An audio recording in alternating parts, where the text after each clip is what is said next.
नमस्कार, मैं रामनिवास कसवां हिंदी व्याख्याता देव स्कूल तारानगर में आपका स्वागत करता हूं। तो प्रिय विद्यार्थियों, एक बार फिर से हम पढ़ाई की तरफ, यानी कि कोरोना काल की वजह से जो हमारा समय खराब हुआ है, जो हमें नुकसान हुआ है, उसकी भरपाई करने के लिए देव स्कूल ने आपके लिए ऑनलाइन क्लासेस शुरू की हैं। तो मैं आपसे सबसे पहले तो दो बातें कहूँगा कि एक, आप वीडियो जो अब आ रहे हैं उनको पूरा देखें और उनको तैयार करें।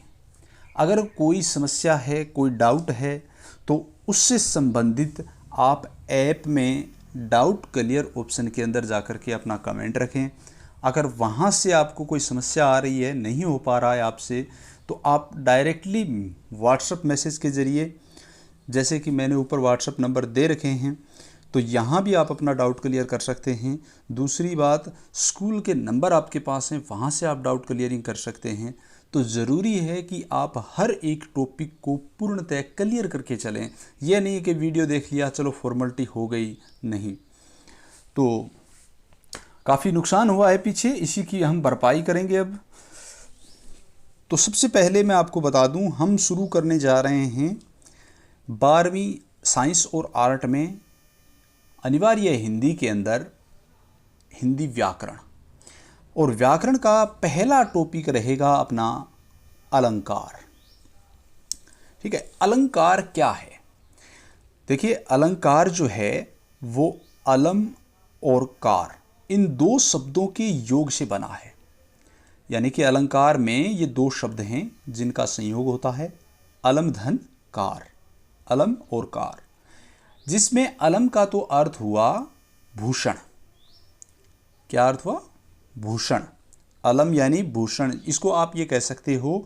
अब कार इसमें जब जोड़ देंगे, कार का अर्थ होता है करने वाला, तो अलम का अर्थ है भूषण, कार का अर्थ हुआ करने वाला। तो अब अलंकार का अर्थ हो गया जो अलंकृत या भूषित जो करता है वो अलंकार कहलाता है। अलंकृत या भूषित किसे करेगा? काव्य को करेगा। अब इसको हम उदाहरण के जरिए आपको बताने की कोशिश करते हैं। देखिए कि कैसे ये काव्य को अलंकृत करता है, भूषित करता है।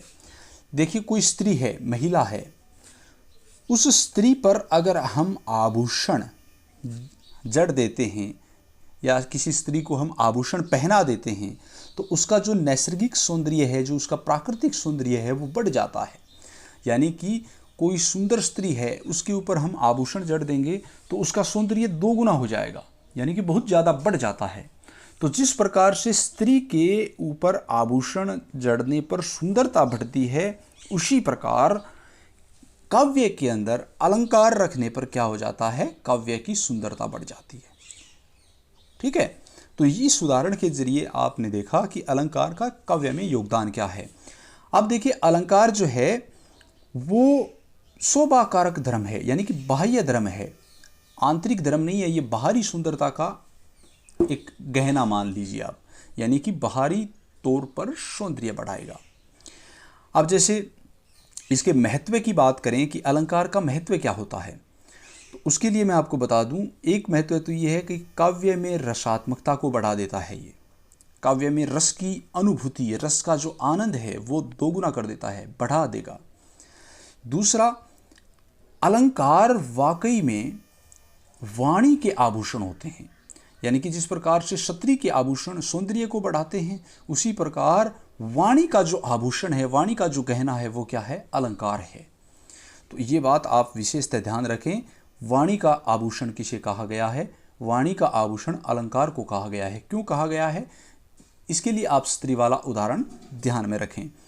अब इसके महत्व की बात कर रहे हैं, तो सबसे पहला महत्व है ये काव्य की रसात्मकता को बढ़ाता है। दूसरी बात करें तो अभिव्यक्ति में स्पष्टता। अलंकार की वजह से जो हम अभिव्यक्त करना चाहते हैं, जो हमारे भाव हम रखना चाहते हैं किसी दूसरे के सामने, तो उसमें स्पष्टता आ जाती है। और अलंकारों की सहायता से भावों की प्रभावशीलता होती है, यानी कि जो भावनाएं हम रखना चाहते हैं वो प्रभावी हो जाते हैं। तो यूँ कह सकते हैं दो शब्दों में कि ये हमारी अभिव्यक्ति या भावों में स्पष्टता और प्रभावशीलता लेकर आते हैं। तीसरी बात, प्रेषणीयता। देखिए, प्रेषणीयता क्या है? प्रेषणीयता में कवि या लेखक जो बात रखना चाहता है, दूसरों तक पहुंचाना चाहता है, वो बड़ी आसानी से पहुंच जाए, वो सहजता से वहाँ तक पहुंच जाए जहाँ तक लेखक पहुंचा रहा है, उसे प्रेषणीयता कहते हैं। तो अलंकारों के माध्यम से प्रेषणीयता आती है, यानी कि सहजता से बात पाठकों तक पहुंच पाती है।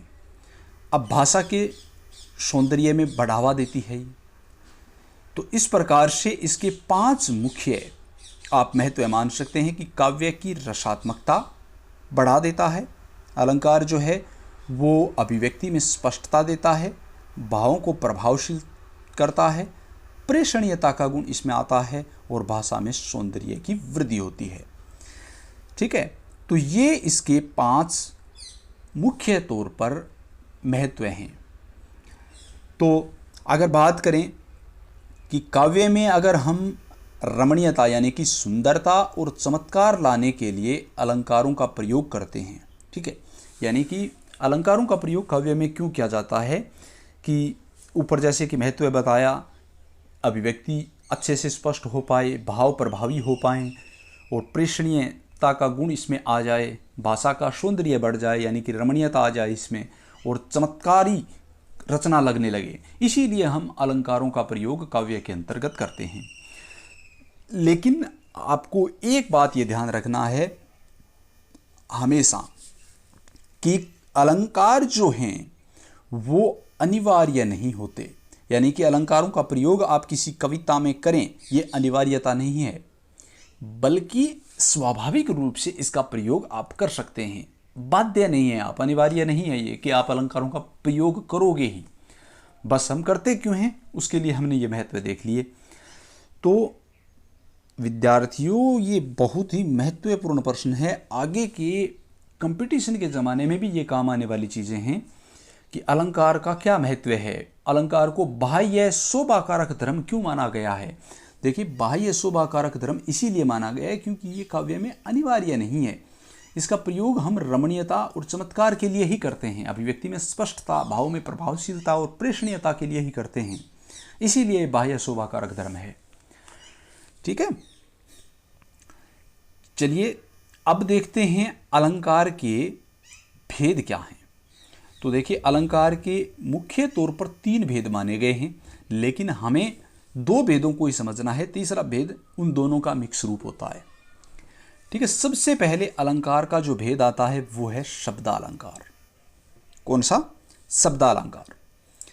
जिस अलंकार में शब्दों के प्रयोग के कारण, यानी कि शब्दों का प्रयोग के कारण अगर कोई चमत्कार उत्पन्न हो रहा है तो वहाँ शब्दालंकार है। कहने का भावार्थ ये हुआ कि दूसरे शब्दों में, आप सरल शब्दों में अगर इसको समझें कि जहाँ अलंकार शब्द पर आश्रित हो, यानी कोई शब्द है काव्य में, उस शब्द से कोई चमत्कार हो रहा है, अलंकारिकता आ रही है, तो वहाँ शब्दालंकार है। अगर हम उस शब्द को बदल देते हैं, उसकी जगह हम पर्यायवाची रख देते हैं, तो वो अलंकार तत्व वहाँ से नष्ट हो जाता है, वो अलंकार ही गायब हो जाएगा, तो वहाँ शब्दालंकार होगा। तो हमारे 12th में हम 4 अलंकार जो हैं, वैसे तो 8 पढ़ेंगे, लेकिन जो 4 अलंकार हैं वो शब्दालंकार हैं, और उन शब्दालंकारों को हम यहाँ पर देखेंगे। देखिए, वैसे तो 3 ही पढ़ेंगे मुख्य रूप से, अनुप्रास अलंकार, यमक और श्लेष। अनुप्रास शब्दालंकार है, यमक भी शब्दालंकार है, श्लेष भी शब्दालंकार है। इन शब्दालंकारों को हमें ध्यान रखना है कि अगर ये पूछें, कोई पूछ भी ले कि भाई आप बताओ कि यमक है वो कौन सा अलंकार है, शब्दालंकार है कि अर्थालंकार है, तो ये शब्दालंकार है, क्योंकि यहाँ शब्द महत्वपूर्ण होते हैं।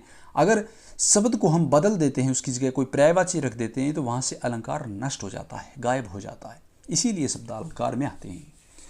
दूसरा है अर्थालंकार। अर्थालंकार में क्या है? देखिए, शब्दालंकार में शब्द का महत्व था, पर्यायवाची रखने पर अलंकार नष्ट हो रहा था, जबकि अर्थालंकार में क्या है? अर्थ मुख्य होता है, अर्थ की वजह से ही चमत्कार होते हैं। अगर यहाँ पर यूँ कहें कि अलंकार है वो अर्थ पर आश्रित होगा, और कोई भी शब्द हम बदल देते हैं तो वो अलंकार नष्ट भी नहीं होता। क्यों? क्योंकि यहाँ अर्थ पर अलंकार बना हुआ है, न कि शब्द पर। तो अर्थ पर आश्रित होने के कारण अगर हम शब्द को बदल देते हैं, उसका पर्यायवाची रख देते हैं, तो वहाँ अलंकार बना रहता है, नष्ट नहीं होता। इसीलिए अर्थालंकार आते हैं। अब अर्थालंकार में हम पढ़ेंगे उपमा, रूपक, उत्प्रेक्षा, विरोधाभास, उदाहरण।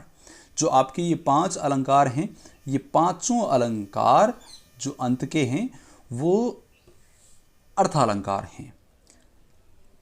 ठीक है, ध्यान में रह जाएगी, क्योंकि शुरुआती, अनुप्रास, यमक और श्लेष ये हैं शब्दालंकार, शब्द पर आश्रित हैं।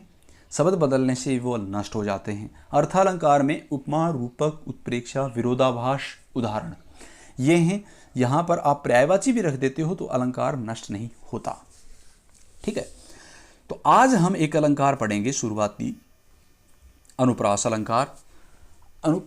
अनुप्रास अलंकार में देखिए क्या होता है, वर्णों की आवृत्ति होती है। ध्यान से समझना इसको, वर्णों की आवृत्ति। अब आवृत्ति क्या है? आवृत्ति का मतलब है एक वर्ण एक से अधिक बार आ जाए। कोई वर्ण है, वर्ण देखिए, वर्ण शब्द दोनों में अंतर है। वर्ण होता है स्वर सहित या स्वर रहित वर्ण हो सकता है। ठीक है, अब एक ही वर्ण एक से अधिक बार, चाहे 2 बार आए, 10 बार आए, 3 बार आए, कितनी भी बार आए, लेकिन एक से ज़्यादा अगर लगातार उसकी आवृत्ति हो रही है, बार बार आ रहा है वो, तो वहाँ अनुप्रास अलंकार होता है।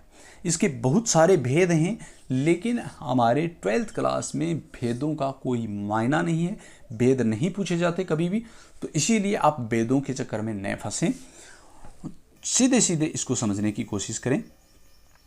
अब देखिए अनुप्रास में क्या है, वर्णों की आवृत्ति है। ठीक है, अब अनुप्रास शब्द को हम पूर्णतः व्याख्यात करते हैं तो देखते हैं कि ये 2 शब्दों के योग से बना है, अनु और प्रास। अनुप्रास, जिसमें अनु का अर्थ क्या हुआ, बार बार, प्रास का अर्थ क्या हुआ, वर्ण। यानी बार बार एक ही वर्ण जब आता है वो अनुप्रास कहलाता है। अनु का अर्थ होता है बार बार, प्रास का अर्थ होता है वर्ण, यानी कि अनुप्रास हुआ बार बार एक वर्ण का आना। ठीक है, अब इस परिभाषा को आप बहुत अच्छे से देख लें, क्योंकि मुख्य रूप से इसकी परिभाषा यही है। मुख्य रूप से इसकी यही परिभाषा है। इस परिभाषा को आप अच्छे से देख लें। कौन सी? ये। तो देखिए इस परिभाषा को, जहां स्वर की समानता के बिना, देखिए कोई भी स्वर हो, यानी कि ई, दीर्घ, ह्रस्व, ए, ऐ, यानी कि एक वर्ण के अंदर स्वर कोई भी लगा हुआ हो, स्वर की समानता जरूरी नहीं है। जैसे आ गया तो उसके बाद ए आ सकता है, स्वर की बात कर रहे हैं। किसी वर्ण में जैसे कै है, उस कै में जैसे की आ गया और आगे चल करके के आ गया, तो दोनों में कोई अंतर नहीं रहेगा। यानी कि स्वर की कोई समानता नहीं चाहिए हमें। बिना स्वर की समानता के अगर वर्ण बार बार आ रहे हैं, उनकी आवृत्ति हो रही है, तो वहाँ क्या होता है, अनुप्रास अलंकार होता है। ठीक है, यानी कि स्वर की समानता के बिना वर्णों की अगर आवृत्ति होती है तो वहाँ होता है अनुप्रास अलंकार। ठीक है, देखिए उदाहरण के जरिए, मुदित महीपति मंदिर आए, सेवक सचिव सुमंतर बुलाए। अब मैंने आपको यहाँ जिस वर्ण की आवृत्ति हो रही है उसको डिफरेंट कलर में दिखाया है, मुदित, मु। अब इस मैं में ऊ स्वर है, आगे चल करके मैं में ए स्वर आया है, महीपति। मंदिर, मंदिर में ए स्वर के साथ अंग की आवृत्ति हुई है। सेवक ए आया है, से ए आ गया, सु में उ आ गया, यानी कि अलग अलग स्वर आए हैं इस से के अंदर और मैं के अंदर। तो परिभाषा का कहना यही है कि स्वर की समानता जरूरी नहीं है। जैसे कि यहाँ उ स्वर है, यहाँ ए स्वर है, तो स्वर कोई मायने नहीं रखता। हाँ, वर्ण एक ही होना चाहिए। अब जैसे मैं 3 बार आया है, तो स्वर कोई भी हो, यहाँ मैं की आवृत्ति हो रही है, तो इसीलिए यहाँ पर अनुप्रास अलंकार है। तो अब ये ध्यान रखें कि प्रथम जो वर्ण है मैं, वही वर्ण आगे वाले शब्द में प्रथम आना चाहिए। इसी प्रकार फिर आगे अगर और आ रहा है तो उसमें भी प्रथम आना चाहिए। ये नहीं है कि यहाँ पर पहले आ गया और यहाँ पर मैं बाद में आ गया, तो आप ये कहो कि सर इस शब्द में मैं था और इस शब्द में भी मैं था। वहाँ ऐसा कुछ नहीं होगा। अनुप्रास अलंकार वहीं होगा। हमारे 12th क्लास के जो एक सिंपल फॉर्मूला चलता है अनुप्रास अलंकार का, वहाँ की बात कर रहे हैं हम। तो अनुप्रास वहीं होगा जहाँ प्रथम और लास्ट अंतिम अगर एक ही वर्ण की आवृत्ति हो रही है। यहाँ देखिए प्रथम वर्ण है तीनों शब्दों में, ठीक है। मुदित में मैं पहले आया है, महीपति में मैं पहले आया है, मंदिर में मैं पहले आया है। तो 3 बार लगातार मैं की आवृत्ति होने से अनुप्रास है। इसी प्रकार सेवक, सचिव, सुमंतर यानी कि इन तीनों में से सबसे पहले आया है और यहाँ पर अनुप्रास अलंकार है, ठीक है। उसके बाद अन्य उदाहरण देखिए जिसमें अंत में भी आ सकता है, पहले भी आ सकता है। कैसे आता है? दूसरा उदाहरण है अपना सपने सुनहले मन भाई। अब देखिए 2 बार से की आवृत्ति हुई है, एक से अधिक बार होनी चाहिए। पहला वर्ण है से, दूसरा वर्ण भी से है, यानी कि पहले शब्द का पहला से, दूसरे का पहला वर्ण भी है से। तो यहाँ से की आवृत्ति होने की वजह से हुआ अनुप्रास। अब ये जरूरी नहीं है कि पहला वर्ण ही आवृत्ति दे, अंतिम वर्ण भी आवृत्ति दे सकता है। जैसे दूसरे उदाहरण में देखिए शेष, महेश, गणेश, दिनेश। अब से जो है वो अंत में आ रहा है, शेष, महेश, गणेश, दिनेश, सुरेशहु जाहि निरंतर गामे। यानी अंतिम जो शब्द का वर्ण है से वो आवृत्ति के रूप में आ रहा है, तो यहां भी अनुप्रास अलंकार ही होगा। तो आपको बस ये 2 बातें ध्यान रखनी है कि शब्दों का पहला वर्ण अगर आवृत्ति दे रहा है, एक से अधिक बार आ रहा है, तो वहां अनुप्रास है, और अंतिम वर्ण भी अगर आवृत्ति दे रहा है तो वहां भी अनुप्रास अलंकार है, ठीक है। अब दूसरा देखिए चारु चंद्र की चंचल किरणें। चारु चंद्र की चंचल।